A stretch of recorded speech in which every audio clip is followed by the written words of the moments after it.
पति का कातिल, पत्नी ने उठाया बड़ा कदम। उस दिन जून 2020 की 6 तारीख थी। सुबह होने पर प्रियंका की आंखें खुली तो खिड़की से आती तेज रोशनी उसकी आंखों में लगी। पिंकी ने आंखें बंद कर लीं, फिर आंखों को मलते हुए जम्हाई लेकर बेड पर उठकर बैठ गई। कुछ देर वह अलसाई सी बैठी रही, फिर मुंह घुमाकर बेड के दूसरे किनारे की ओर देखा तो पति चंदन वहां नहीं था। शायद आज जल्दी उठ गया, बाहर होगा सोचकर वह बेड से उठी और पैरों में चप्पल पहनकर बेडरूम से बाहर निकल आई। जैसे ही वह बाहर आई तो बाहर का दृश्य देखकर सन्न रह गई। चंदन नायलॉन की रस्सी से मुख्य द्वार की लोहे की चौखट से लटका था। यह देख पिंकी के मुंह से चीख निकल गई। चीखते हुए वह बाहर की तरफ भागी और पड़ोसियों को बुला लिया। पड़ोसियों ने आकर देखा तो सब अपने अपने कयास लगाने लगे। चंदन रेलवे में नौकरी करता था और पत्नी के साथ रहता था। यह मामला सोनभद्र जिले के थाना कोतवाली रावट्सगंज क्षेत्र के बिचपई गांव का था। किसी ने सुबह 8 बजे रावट्सगंज कोतवाली को घटना की सूचना दे दी। सूचना पाकर इंस्पेक्टर मिथिलेश मिश्रा टीम के साथ घटना स्थल पर पहुंच गए। चंदन की उम्र 34-35 वर्ष की रही होगी। वह दरवाजे की लोहे की चौखट पर नायलॉन की रस्सी से लटका हुआ था। उसके पैर जमीन को छू रहे थे, घुटने मुड़े हुए थे। देखने से लग रहा था जैसे चंदन ने आत्महत्या की हो, लेकिन पैर जमीन पर लगे होने से थोड़ा संदेह भी हो रहा था कि क्या वाकई में चंदन ने आत्महत्या की है या किसी ने उसकी हत्या कर आत्महत्या का रूप देने की कोशिश की है। इंस्पेक्टर मिश्रा के दिमाग में ऐसी ही बातें उधड़ घुमड़ कर रही थीं। फिर मिश्रा जी ने सोचा कि पोस्टमार्टम रिपोर्ट से सारी हकीकत सामने आ जाएगी। उन्होंने सिर को झटका और सोचों के भंवर से बाहर आए। उन्होंने पास में बैठी मृतक चंदन की पत्नी पिंकी से पूछताछ की तो उसने बताया कि रात में खाना खाकर दोनों साथ बेड पर सोए थे। सुबह उसकी आंख खुली तो चंदन बेड पर नहीं था। वह बाहर आई तो चंदन को इस हालत में चौखट से लटके हुए पाया। इंस्पेक्टर मिश्रा ने उससे और विस्तृत पूछताछ की तो पता चला कि चंदन के साथ जिस मकान में रह रही थी वह पिंकी के पिता परमेश्वर भारती का था। वह खुद बीजपुर में रहते हैं। पिंकी और चंदन दोनों बच्चे अपने नाना के साथ वहां रह रहे थे। पति पत्नी के अलावा उस मकान में कोई और नहीं रहता था। चंदन बिचपई से 25 किलोमीटर दूर मदैनिया गांव का निवासी था, जो कर्मा थाना क्षेत्र में आता था। घटना की सूचना कर्मा थाने को दी गई। वहां से यह खबर चंदन के परिवार तक पहुंचा दी गई। इंस्पेक्टर मिश्रा ने लाश के पोस्टमार्टम के लिए मॉर्चरी भेज दिया और कोतवाली लौट आए। 2 घंटे बाद चंदन का भाई अपने गांव से रावट्सगंज कोतवाली पहुंचा। उसने इंस्पेक्टर मिश्रा को एक लिखित तहरीर दी, जिसमें उसने चंदन की हत्या का आरोप उसकी पत्नी पिंकी उर्फ प्रियंका, ससुर परमेश्वर भारती, सास चमेली, साले पिंटू और पड़ोसी कृष्णा चौहान पर लगाया था। भाई ने तहरीर में कृष्णा और पिंकी के संबंध होने का जिक्र किया था। तहरीर देखकर इंस्पेक्टर मिश्रा चौंके। उनके मन का संदेह सच होता दिखने लगा। लाश की स्थिति देखकर उन्हें पहले ही चंदन के आत्महत्या पर संदेह था। पति की मौत पर पिंकी भी उतनी दुखी नहीं लग रही थी। उसका चीखना चिल्लाना सब नाटक सा लग रहा था। खैर, अब इंस्पेक्टर मिश्रा को पोस्टमार्टम रिपोर्ट के आने का इंतज़ार था। शाम को जब रिपोर्ट आई तो उसमें चंदन की हत्या किए जाने की पुष्टि हो गई। इसके बाद इंस्पेक्टर मिश्रा ने चंदन की लिखित तहरीर के आधार पर पिंकी, कृष्णा चौहान, परमेश्वर भारती, चमेली और पिंटू के खिलाफ भादंवी की धारा 302 और 201 के तहत मुकदमा दर्ज करा दिया। इंस्पेक्टर मिथिलेश मिश्रा ने केस की जांच शुरू करते हुए कृष्णा चौहान के बारे में पता किया तो जानकारी मिली कि वह आपराधिक प्रवृत्ति का था। बिचपई में वह पिंकी के घर के पड़ोस में अपनी मां के साथ किराए पर रहता था। जांच के दौरान पूछताछ में यह भी पता चला कि कृष्णा का पिंकी के घर काफ़ी आना जाना था। वह घर से गायब भी था। पिंकी और कृष्णा की कॉल डिटेल्स निकलवाई गई तो उसमें भी दोनों के संबंधों की पुष्टि हो गई। इसके बाद इंस्पेक्टर मिश्रा किशन उर्फ कृष्णा की गिरफ्तारी का प्रयास में लग गया। 11 जून को उन्होंने मुखबिर की सूचना पर रावर्ट्सगंज के रोडवेज बस स्टैंड से किशन और प्रियंका को गिरफ्तार कर लिया। भेद खुल जाने की आशंका में प्रियंका किशन के साथ कहीं भाग जाने की फिराक में थी, लेकिन पकड़ी गई। कोतवाली लाकर जब दोनों से कड़ाई से पूछताछ की गई तो दोनों ने चंदन की हत्या का जुर्म स्वीकार कर लिया और हत्या करने के पीछे की पूरी कहानी बयां कर दी। उत्तर प्रदेश के जिला सोनभद्र के थाना कर्मा क्षेत्र में मंदैनिया गांव में शंकर भारती रहते थे। वह रेलवे में थे। उनके परिवार में पत्नी कबूतरी के अलावा एक बेटी राजकुमारी और 2 बेटे चंद्रशेखर व चंदन थे। उन्होंने सबसे बड़ी बेटी राजकुमारी का विवाह समय रहते ही कर दिया था।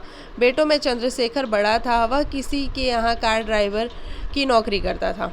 सबसे छोटे चंदन ने BA तक की पढ़ाई की थी। सब कुछ अच्छा चल रहा था कि 2002 में शंकर भारती की मृत्यु हो गई। मृतक आश्रित कोटे से नौकरी की बात आई तो आपसी सहमति से चंदन का नाम दिया गया। 2004 में चंदन रेलवे में भर्ती हो गया। वर्तमान में वह जुर्क के बतौर कैबिन मैन कार्यरत था। रेलवे में नौकरी लगते ही चंदन के लिए रिश्ते आने लगे। NTPC में इंजीनियर परमेश्वर भारती बीजपुर में रहते थे। परिवार में पत्नी चमेली और एक बेटी पिंकी उर्फ प्रियंका और 2 बेटे पिंटू और रिंकू। पिंकी सबसे बड़ी थी। उसने भी BA कर रखा था। परमेश्वर को चंदन के बारे में पता चला तो उन्होंने उसके बारे में जानकारी हासिल की। उस समय कर्मा थाने के जो इंस्पेक्टर थे वह परमेश्वर के रिश्तेदार थे। परमेश्वर ने उनसे बात की तो उन्होंने पता करके परमेश्वर को बताया कि लड़का बहुत ही अच्छा सीधा साधा है, उसमें कोई ऐब नहीं है, सरकारी नौकरी में है। फिर रिश्ता तय हुआ और 2005 में चंदन और पिंकी का विवाह हो गया। पिंकी खूबसूरत और पढ़ी लिखी थी। वह अच्छे खाते पीते परिवार से ताल्लुक़ रखती थी।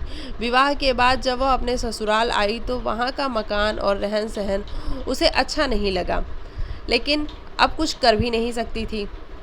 शादी के बाद पिंकी चंदन से जिद करने लगी कि वह बिचपई में रहे।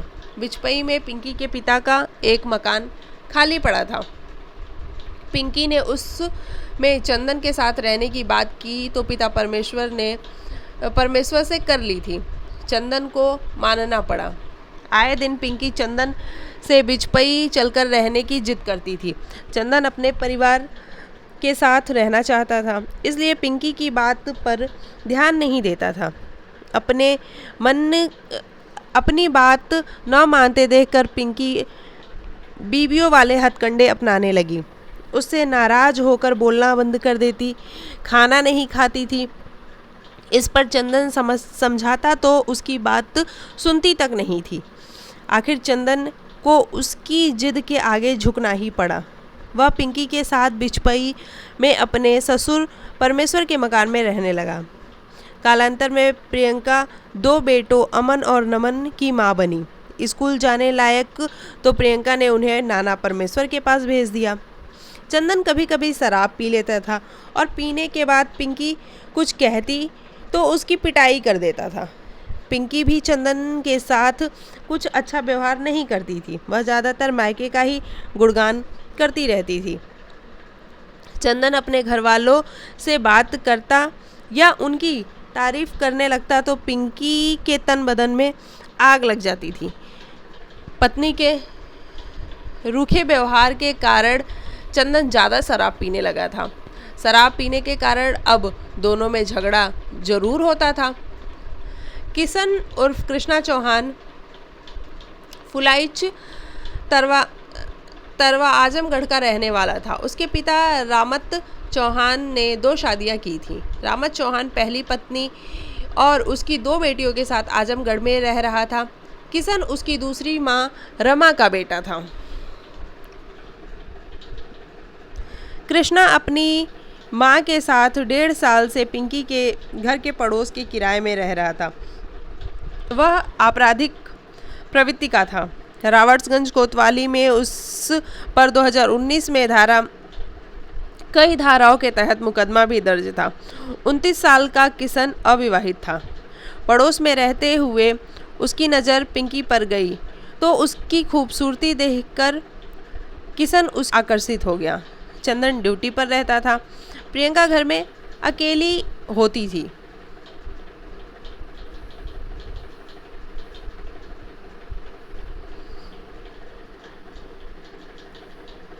पड़ोसी होने के नाते पिंकी और किशन एक दूसरे को जानते थे, पर अभी तक बात नहीं हुई थी। दोनों की नज़र एक दूसरे पर पड़ती तो जल्दी नहीं हटती थी। एक दिन किशन सुबह सुबह पिंकी के घर पहुंच गया। हमेशा की तरह पिंकी उस समय भी अकेली थी। दरवाज़ा खटखटाने पर पिंकी ने दरवाज़ा खोला तो किशन को खड़े पाया और मुंह से निकला, अरे आप? जी, मैं आपका पड़ोसी किशन। जानती हूँ, आपको बताने की ज़रूरत नहीं, पिंकी ने मुस्कुराकर कहा। अरे अंदर आइए, बाहर क्यों खड़े हैं? औपचारिकतावश पिंकी ने कहा तो किशन बोला, चाय बनाने जा रहा था तो देखा चीनी नहीं है, अभी दुकानें भी नहीं खुली हैं, फिर सोचा पड़ोसी ही पड़ोसी के काम आता है, इसलिए आपके पास चला आया। इस बहाने आपसे परिचय भी हो जाएगा। अच्छा किया, अब मैं खुद ही चाय बनाकर पिलाती हूँ, उसके बाद आप चीनी भी ले जाइएगा। कहकर पिंकी ने उसे कुर्सी पर बैठाया और खुद चाय बनाने के लिए किचन में चली गई। कामी नज़र किशन जिस जगह कुर्सी पर बैठा था ठीक उसी के सामने किचन थी। किशन चाय बनाती पिंकी को पीछे से ताड़ रहा था। पिंकी के शरीर की बेहतरीन बनावट उसकी आंखों की प्यास जगा रही थी। इसी बीच पिंकी ने पलटकर उसकी ओर देखा तो उसे अपनी ओर देखते पाया। एकाएक दोनों की आंखें मिली तो होठ खिल उठे। चाय के कप ट्रे में रखकर पिंकी किचन से बाहर आई और ट्रे मेज पर रखकर किशन को चाय देते हुए पूछा, आप लोग कुछ समय पहले ही यहाँ रहने आए हैं? इससे पहले कहाँ रहते थे? भाभी, मैं पहले आजमगढ़ में रहता था, वहाँ मेरे पिता रहते हैं, यहाँ मैं अपनी माँ के साथ रहता हूँ। फिर चाय का घूंट भरते हुए किशन पिंकी की तारीफ़ करते हुए बोला, वाह, आप चाय बहुत बढ़िया बनाती हैं। तारीफ़ के लिए शुक्रिया। तारीफ़ सुनकर पिंकी खुशी से बोली। चाय पीते पीते उन दोनों ने एक दूसरे के बारे में जानकारी ली। पिंकी को किशन से बात करना बहुत अच्छा लग रहा था। उसकी बातें और बात करने का ढंग अलग ही था। काफ़ी देर तक बातें करने के बाद किशन वहाँ से चला गया। इसके बाद तो दोनों के बीच में हर रोज़ बातें होने लगी। किशन किसी न किसी बहाने पिंकी के पास पहुँच जाता। पिंकी भी जान गई थी कि किशन उससे मिलने और बातें करने के लिए बहानों का सहारा लेता है। इसलिए एक दिन उसने किशन से कह दिया कि उसे मिलने के लिए किसी बहाने की ज़रूरत नहीं है, वह ऐसे भी मिलने आ सकता है। किशन खुश हो गया कि अब उसे बहाने नहीं बनाने पड़ेंगे। अब जब देखो किशन पिंकी के पास ही नज़र आने लगा। घर के कामों में भी उसकी मदद करने लगा। साथ में काम करते करते हंसी मजाक करते कब समय बीत जाता पता ही नहीं चलता। चंदन के घर आने से पहले ही किशन वहाँ से चला जाता था।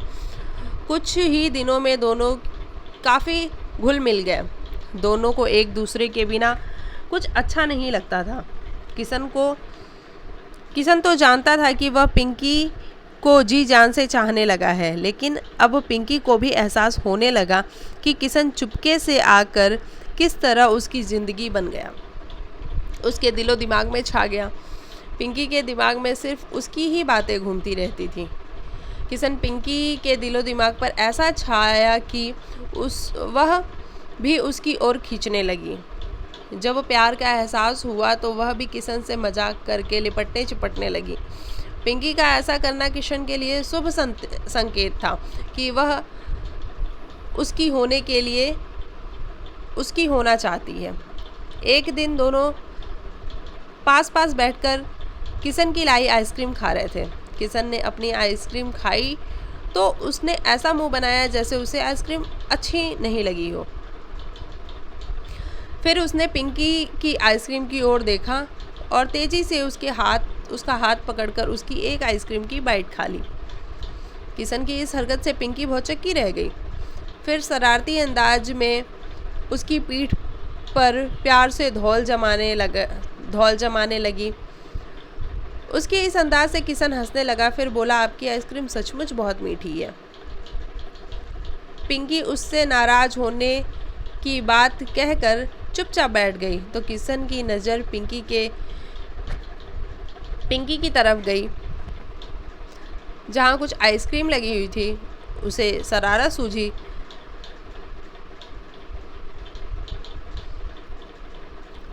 और फिर दोनों पास आए।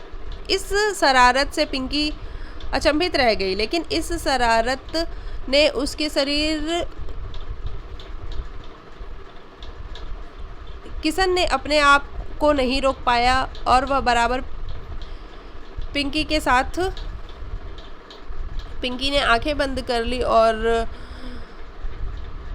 दोनों बहके तो फिसले अपनी इच्छा पूरी करने के बाद ही अलग हुए।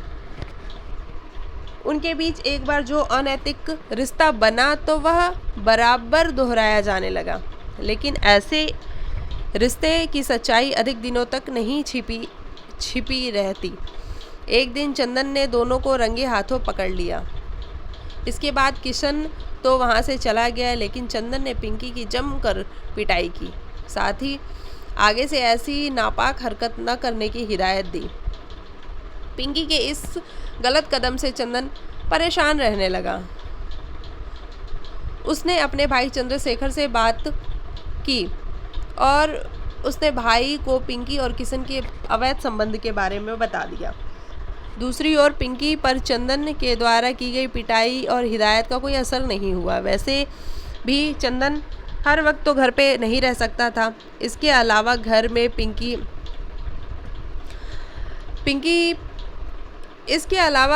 पिंकी पर नज़र रखने वाला कोई और नहीं था। पिंकी पहले की तरह किशन के साथ रंगरलियां मनाती रही। वह चाहती थी कि उसके और किशन के रिश्ते के बीच में कोई तर्क वितर्क न करे। 5-6 जून की रात किशन और पिंकी साथ में थे कि रात के 12 बजे चंदन घर लौट आया। उसने पिंकी और किशन को एक साथ आपत्तिजनक हालत में देख लिया। वह उनसे झगड़ने लगा।